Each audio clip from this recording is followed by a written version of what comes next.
vamos aqui para as outras perguntas. Então vamos ver o que dá para responder. Obviamente, quanto mais CO2, maior vai ser a produção de biomassa. Então, isso aí já tem vários experimentos mostrando isso, aumentando CO2, vai aumentar biomassa. Durante o dia, qual o período que há maior eficiência do uso de luz? Normalmente, seria nas regiões tropicais, entre 8 e 10 da manhã e depois entre 2 da tarde e 6 da tarde. Observe que nas regiões tropicais, no nosso caso, a partir das 10 da manhã até 1 da tarde, em função da alta temperatura, acaba a planta, ela fica murcha parcialmente e acaba diminuindo a eficiência durante esse período. A luz essencial para a fotossíntese, sim, é importante a gente conhecer esse gráfico, no caso da soja e do milho, né? Então, observem que aqui eu vou colocar radiação fotossinteticamente ativa absorvida. E aqui eu vou colocar quilos, por exemplo, de CO2 por hectare de folha por hora. Então, no caso da soja e no caso do milho, né? Então, aqui seria milho e aqui seria soja, por exemplo. Então, observe o seguinte. Quanto mais luz, mais produz. Então, é por isso que céu limpo produz mais que céu nublado. É por isso que o terço superior, que recebe luz direta, produz mais que o terço inferior, que está sombreado, né? Bem, outro aspecto importante é o seguinte, né? Quando você tem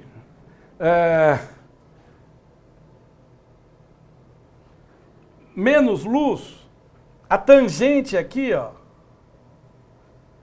é a eficiência. Então, à medida que você aumenta a quantidade de luz, diminui a eficiência. Porém, aumenta a produtividade. Então, observe que aqui você vai ter mais CO2 do que aqui. Ó. Aqui você vai ter mais CO2 do que aqui, com a eficiência menor.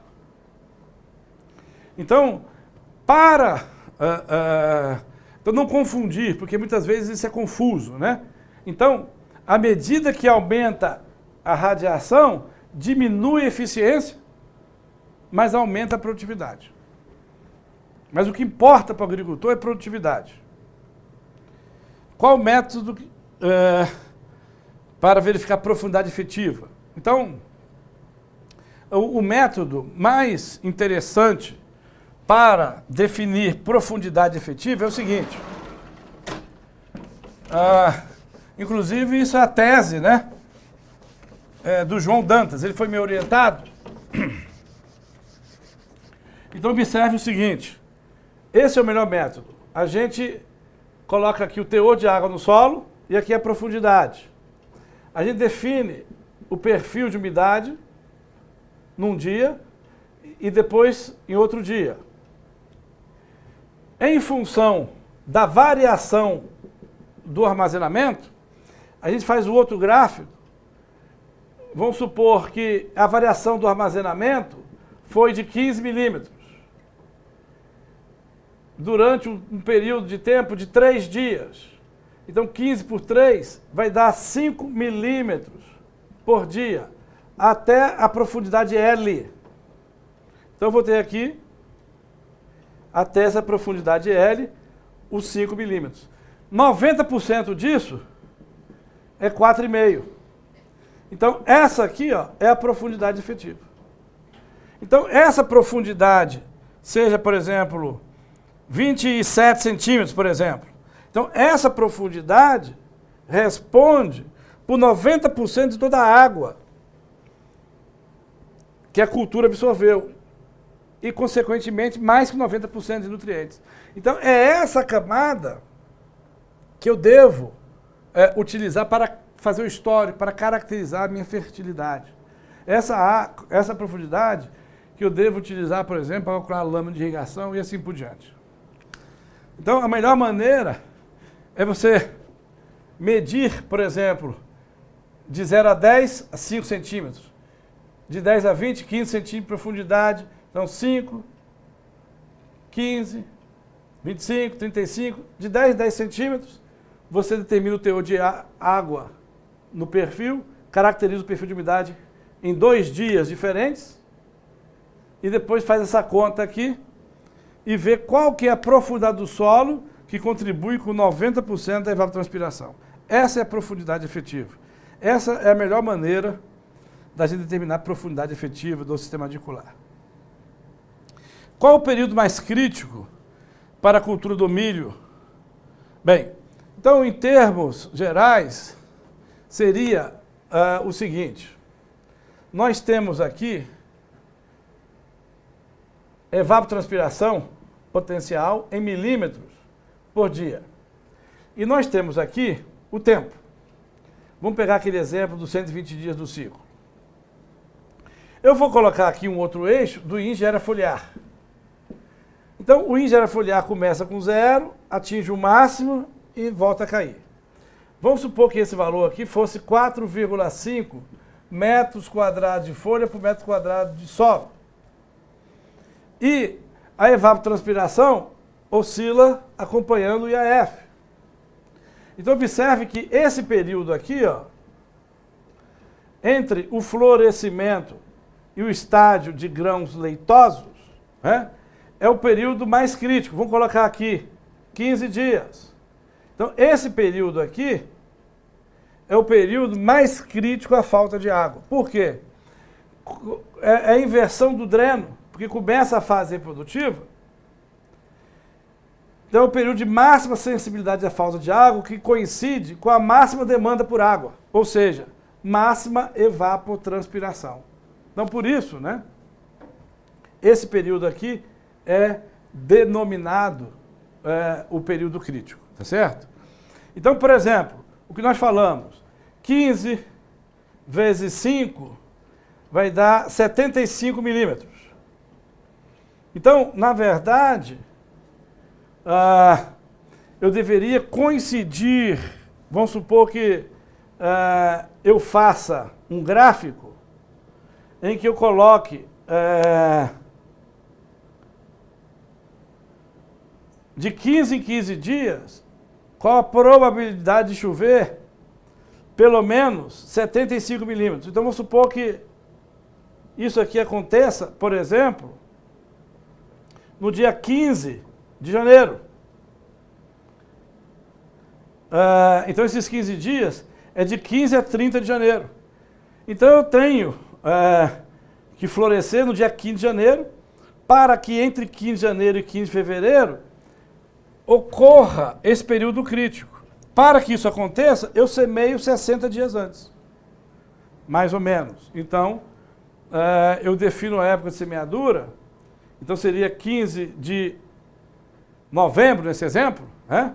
Bota 15 de novembro como a época de semeadura, para fazer com que haja máxima probabilidade, vamos supor 93%, de chover pelo menos uns 75 milímetros durante esses 15 dias consecutivos. Então, essa que é a maneira, vamos dizer assim, eu até coloquei inteligência artificial. Então, é isso que os softwares vão fazer no futuro. E vão dizer, região por região, fazenda por fazenda, qual que é, vamos dizer assim, a melhor época de semeadura para a sua propriedade. Obviamente, vai demorar um pouco isso ainda, né? Em função da qualidade dos dados que nós temos. Mas os modelos hoje já pensam nisso, tá certo? Em você otimizar água, otimizar CO2, otimizar nutrientes e assim por diante, utilizando o que eles estão chamando de inteligência artificial. É essa conta que vai ser feita. Então, com base no histórico de chuva, eles vão definir qual que é a melhor época de semeadura, para que o período crítico ocorra no período de máxima probabilidade de chover pelo menos a evapotranspiração potencial durante esses 15 dias durante o período crítico. Adubação nitrogenada na cana, né? Bem,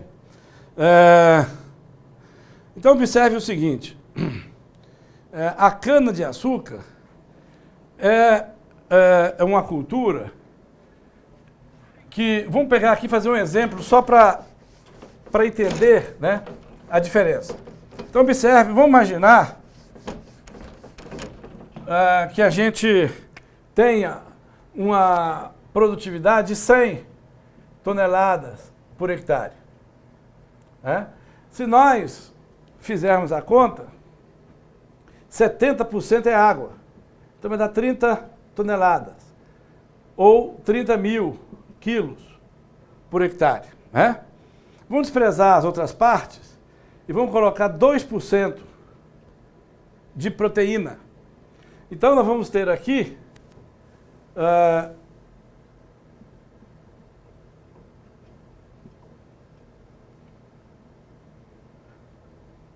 e 15, vai dar 600, né? 600 quilos de proteína exportada. Vamos botar 15%, então vai dar 90, não é isso? Então, observem que a extração do nitrogênio é muito baixa, porque é muito baixo o teor de proteína. Então é 0,02 quilos de proteína por quilo de matéria seca total de cana. Então, em função do baixo teor de proteína, a extração total é de 90. O milho, no exemplo que nós fizemos lá, deu 220, né? Em 120 dias aqui, vamos pôr uma cana de ano, dá 90. Então, agora, quando a gente aduba ainda na época seca, pior ainda, né? Então, para você realmente, teoricamente, aumentar a eficiência da adubação nitrogenada, a gente teria que fazer na época, né, de chuva, a época que tivesse água, né, e na época também em que a gente tivesse sistema radicular, para a gente não perder esse nitrogênio por imobilização, tá certo? Então observe vocês o seguinte, existe outros aspectos importantes na adubação nitrogenada. Então, é importante que a gente lembre o seguinte, que existe a aplicação em área total ou localizado, na superfície ou incorporado. Então, se a gente aplica, por exemplo, ureia na superfície e em área total, a lanço, essa é a menor eficiência possível. Porém, é a que tem maior rendimento, né? E que normalmente os agricultores preferem utilizar. Porém, o mais eficiente é incorporar e localizar. Porém, aqui vai dar maior eficiência, tá certo? Então, existe também o aspecto da fonte, né? Então, se você está trabalhando, por exemplo, com ureia, que é a fonte mais utilizada, e você não incorpora, coloca na superfície, e se você aplica em área total, você vai ter uma eficiência mais baixa. E principalmente se fizer quando, por exemplo, você ainda não tem sistema radicular da cana, nesse caso aí, para absorver esse nitrogênio. Então, existem vários aspectos, né, que influenciam aí, não só a época, mas também a forma e a fonte. Bem, tem algum período específico do dia, fotoperíodo, em que a planta transloca mais nutrientes? Bem, então existe aqui, sim. Então observe o seguinte, voltando o que nós falamos, talvez aqui fosse interessante a gente voltar aqui, para ficar mais claro, né? Então eu vou colocar aqui um gráfico, em que eu vou colocar aqui a temperatura. Então, a hora que o sol nasce, a temperatura é mínima. A temperatura vai aumentando, atinge o máximo e depois volta a cair. Todo dia acontece isso, né? Em função do que nós vimos da umidade relativa, ela começa, vamos supor, com 100%, ela cai para o mínimo quando a temperatura é máxima, e ela depois aumenta, né? Podendo atingir o ponto de orvalho, e aí, no outro dia, começa tudo de novo. Então observe que aqui é a umidade relativa. E aqui é a temperatura. É muito importante entender isso aqui. Isso aqui é a base para entender a interação solo, planta, atmosfera. Temperatura e umidade relativa. Vou voltar ainda um pouco mais para, em função aí de algumas dúvidas que surgiram, né? Falar sobre pressão parcial de vapor d'água. Então observe o seguinte, nós vamos ter que a pressão atmosférica local é a pressão parcial do gás nitrogênio, mais a pressão parcial do gás oxigênio, mais a pressão parcial do vapor d'água, que é o EA, mais os outros gases. Só que esses três gases aqui juntos, esse aqui com 16, esse com 4 e esse com 79, dá 99% do ar. Agora, se eu esquecer esses outros gases e olhar só para vapor de água, é só vapor de água, então observe o seguinte, em função da temperatura, pela equação de Tetens, acontece isso. Ó. Então, o que nós colocamos? 28 graus, vou repetir aqui. Essa é a saturante e essa é a atual. Então, se isso é metade disso, nessa a umidade relativa é 50%. Então, se eu fizer a conta, o potencial aqui é menos 1000 atmosferas. Seria aqui, ó, às 14 horas. É o pico. Tá certo? Potencial mais negativo. Então, o período específico do dia em que a planta transloca mais água e nutrientes é esse ponto. Por quê? Porque se eu pegar a temperatura e a umidade relativa, eu vou ter aqui o mínimo. Ó, eu vou ter aqui menos 1000 atmosferas. Então, como esse valor aqui é muito negativo, e aqui eu vou colocar o potencial da folha, menos 15 atmosferas. Então, essa diferença aqui é máxima. Quando a diferença é máxima, a transpiração é máxima e o bombeamento de água no solo é máximo. Então, observe que a pergunta, em termos de horário, né, seria, nesse exemplo específico, às 14 horas. É? Mas observe o seguinte, imagina que começa a esfriar, tá certo? Aí às 22 horas, aqui ó, 10 da noite, às 22 horas, a temperatura, isso aqui foi às 14 horas, às 22 horas, EA igual a ES, e a temperatura caiu para 18, para 17 graus Celsius. Então aqui a umidade relativa é 100%. Quando a umidade relativa é 100%, o potencial aqui vale zero. Quando o potencial vale zero, a planta não transpira. Se a planta para de perder água e continua absorvendo água, então ela acaba recuperando turgidez. Para que comece o dia a planta túrgida e novamente começa tudo no dia seguinte. Então é importante essa bomba potencial, né?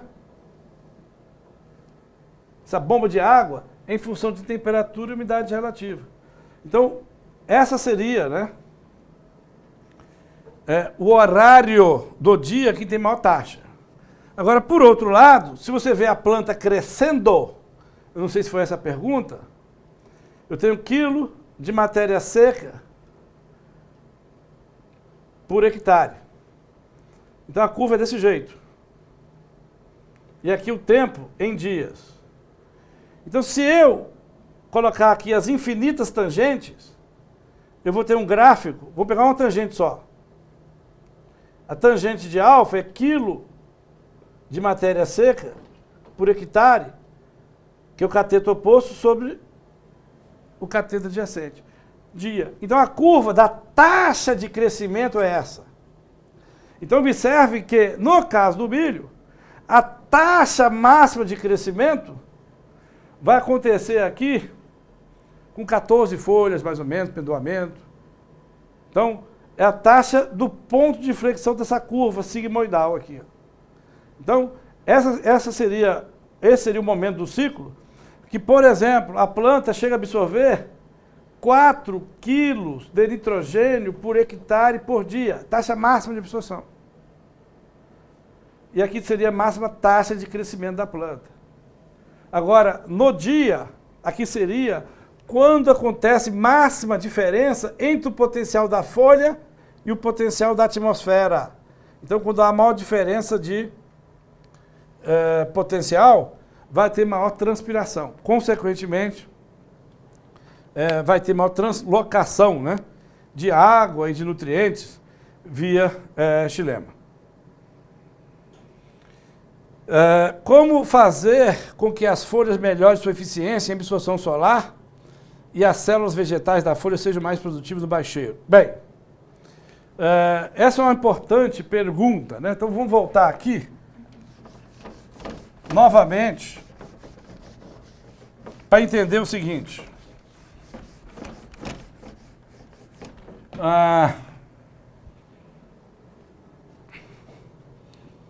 Se nós voltarmos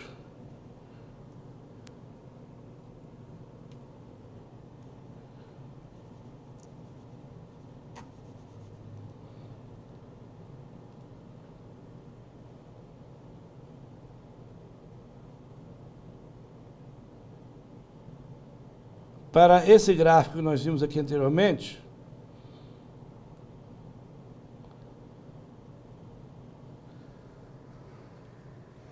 então observe aqui o seguinte. Aqui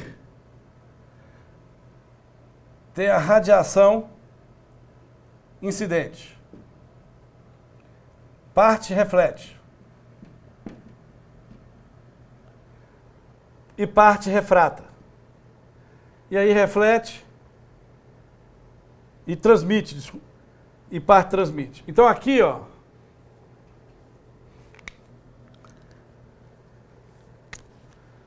aqui é a par absorvida no terço superior, aqui é a par absorvida no terço médio e aqui é a par absorvida no terço inferior.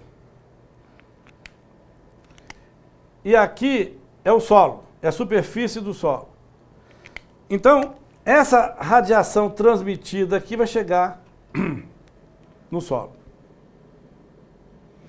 Então, coloquei tudo refletido aqui em cima já. Então, observe nesse slide que, se eu fizer aqui o gráfico,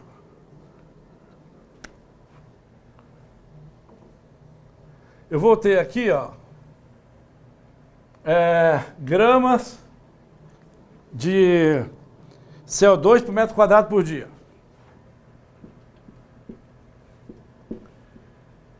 E aqui eu vou ter a par absorvida. Então observe o seguinte. Eu vou colocar aqui 100. Esse valor aqui é 100. Então, esse valor total aqui é 8. Então, observe que o que a planta absorveu foi 46. Então, aqui, ó, é 46 que foi absorvido. E, para o terço inferior, então, desses o total é 100. Então, vou colocar aqui, desses 92 aqui, 46,31 foi absorvido. Então, nós vamos ter 45,59 transmitido. 69 transmitido. E 23 absorvido. E 22,69 transmitido. E aqui vai absorver 11,42. Então, olha só. Aqui, ó, eu vou ter 46, a metade 23 e a metade os 11. Dando, respectivamente, 16, 9 e 5. Vou arredondar. 16, 9 e 5. Com a eficiência de 35, 40 e 42. 35, 40 e 42. Então vamos entender esses números. Então observe o seguinte, que desses 92 de radiação, porque 8 foi refletido, do 100, sobrou 92. Desses 92, absorveu 46. 46 de radiação assimilou 16 gramas de CO2 por metro quadrado. Quando a gente faz a conta, 16 dividido por 46, eficiência de 35%. Aí, 92 menos 46 dá os 45. Desses 45, 23 foi absorvido, com 9 de CO2 assimilado. 9 dividido por 23, eficiência de 40. 45 menos 23 dá os 22. Esses 22, desses 22, absorveu 11, que vai dar assimilação de 5. 5 por 11 dá 42. Conclusão. Quanto mais radiação, maior é a produtividade. Então, o T superior produz mais que o T inferior. O T superior é mais importante para o produtor do que o terço inferior. Agora observe o seguinte, esse terço é mais ineficiente, 35 contra 42. Então o terço inferior, por ter menos luz, ele é mais eficiente, mas é menos produtivo. Então, qual que é a ideia que se tem então em agricultura? É a gente diminuir a altura da planta para aumentar a produtividade média, aumentando o número de plantas por hectare. Por isso que é interessante a gente trabalhar com mais planta por hectare e plantas menores. É por causa disso. Por quê?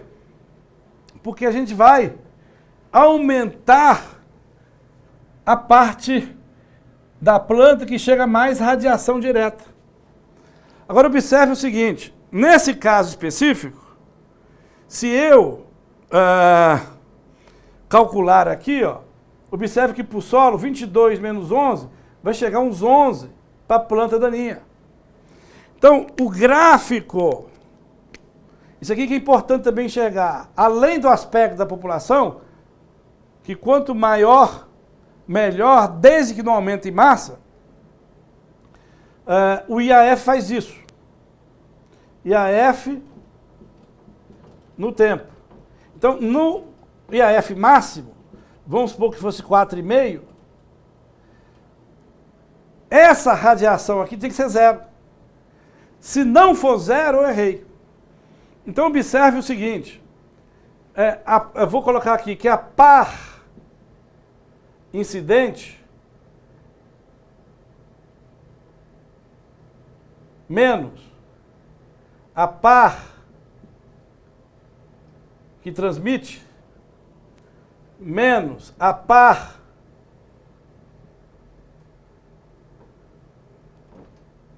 refletida é igual a par que a planta absorve. Então o que absorve? É o que chega, menos o que transmite, menos o que reflete. Se eu dividir isso aqui tudo pelo que chega, Isso aqui que é importante enxergar. Vou dividir tudo pelo que chega. Eu vou chamar isso aqui de par absorvida relativa. Então, aí vem aquele gráfico. Ó. Esse gráfico aqui, ó, é a par refletida relativa. Seria essa aqui, ó. Essa é a par refletida relativa. Isso aqui, ó, numa situação ideal, isso aqui, ó, é a par transmitida relativa, que é essa aqui, ó. Par transmitida relativa. Isso aqui é 1. Par por par é 1. Então, isso, em termos relativos, o que absorve em termos relativos, mais o que reflete e mais o que transmite, tem que dar 1. Então, isso aqui é isso aqui, ó. É a par absorvida relativa. Então, observe que essa área aqui é tudo, né, que a planta absorve durante o ciclo. Então, isso aqui que eu tenho que maximizar. Porque quanto maior for esse valor, mais produz. Agora, se eu conseguir uma população, um espaçamento que faça essa curva fazer isso aqui, ó, vai produzir mais ainda, porque eu aumentei a absorção de luz. Se eu aumentar a absorção de luz, eu vou aumentar a assimilação de dióxido de carbono. Esse que é o princípio, tá certo? Então, a maneira mais eficiente é deixar a planta mais baixa. Aí o bacheiro vai ser mais produtivo numa planta mais baixa do que numa planta mais alta. É isso que é importante enxergar, tá certo? E ao mesmo tempo, diminuindo a planta e aumentando a população, eu fixo a massa por área com a população maior, com planta mais baixa. Então, essa é a maneira, né, do bacheiro ser mais eficiente. Não sei se está claro aí a explicação, tá certo? Então, como fazer com que as folhas melhorem sua eficiência? Na verdade, a gente usa o termo eficiência, mas aqui troca a palavra eficiência por produtividade. Porque o que interessa para o produtor é produtividade, não eficiência. Observe que o bacheiro é mais eficiente. Mas, aonde recebe radiação direta, é mais produtiva, mas é menos eficiente. Então, o que interessa para a gente é produtividade, não eficiência. Então, eu vou modificar aqui. Como fazer com que as folhas melhorem sua produtividade na absorção de radiação fotossinteticamente ativa. E aí, faz com que a folha, na parte baixeira, né, que eu estou chamando aqui de terço inferior, fique mais produtivas. Né? Então, é exatamente isso. Deixando a planta mais baixa. E para aumentar a absorção de radiação por unidade área, aumenta a população sem aumentar a massa. Tá certo? Por isso que a massa da planta é menor. Massa por unidade de planta. Grama por planta diminui. Mas grama por hectare de massa seca total é igual. Esse princípio aí que o pessoal está esquecendo, né? Na hora que vai tentar, né, construir sistemas de produção para ganhar produtividade aumentando a população. Não pode esquecer esse princípio básico. Aumentar população sem aumentar massa por unidade diária. Bem, então observem, né, que entendendo o princípio, fica fácil de entender, né, melhor como é que a gente vai escolher o material genético, o genótipo, como a gente vai definir melhor a população. Então observe o seguinte, para a gente finalizar a nossa conversa de hoje, então tudo que nós falamos aqui foi no intuito de otimizar os recursos naturais, água, CO2 e luz, tá certo? Então nós enfocamos aqui na fotossíntese, né? Por quê? Porque carbono, hidrogênio e oxigênio representam 96% da massa de matéria seca. Se nós considerarmos uma planta com 80% de água, seria algo em torno de 99,2% da massa de matéria fresca da planta. Então observe a importância de água e CO2. E, consequentemente, para fixar carbono é preciso de luz. Então, por isso, nós falamos hoje, com enfoque, né, de otimizar os recursos naturais, água, CO2 e luz. Como? Entendendo melhor como se deve definir população de plantas, como se deve escolher o genótipo e como se deve escolher a época de semeadura para o seu ambiente de produção.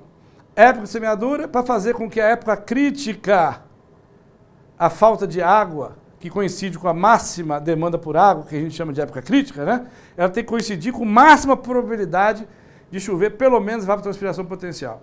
Então é esse o exercício, né, que eu mencionei que a inteligência artificial vai utilizar no futuro. O genótipo é escolher o material precoce ou tardio para que a temperatura ótima seja igual à média, né, da temperatura do ambiente, tá certo? E população de plantas, eu vou adequar a minha população para que produza o máximo por unidade diária. Então aí nós desenvolvemos aí o raciocínio, né, da tendência de a gente aumentar produtividade aumentando a população. Isso em termos de população máxima, quando não se tem limite de água. Obviamente, quando se trabalha com sequeiro, a gente tem que reduzir a população em função da disponibilidade de água. Por isso que debaixo de pivô central, a população é maior do que a época de safra normal, que por sua vez é uma população maior do que a segunda safra, né? A gente falava no passado de safrinha. Então observe que debaixo de pivô, no Brasil, 75 mil plantas por hectare. Safra normal, 65 mil plantas por hectare. A safrinha, entre aspas, né, que hoje tem maior área no Brasil, algo aí em torno de 50 mil plantas por hectare. Observe que, comparando Brasil, Argentina e Estados Unidos chega a 125 mil plantas por hectare, porque tem mais água disponível, porque os solos lá têm alto teor de matéria orgânica e alto teor de argila. 2 milímetros por centímetro, por isso que consegue chegar em 125 mil plantas por hectare. Já os argentinos, 95 mil plantas por hectare. E aqui a gente trabalha ordem de grandeza, não quer dizer que não tenha massa, mas a ordem de grandeza é em torno de 75 mil plantas por hectare debaixo do pivô central, certo? Então, muito obrigado pela atenção dos senhores e até uma próxima oportunidade.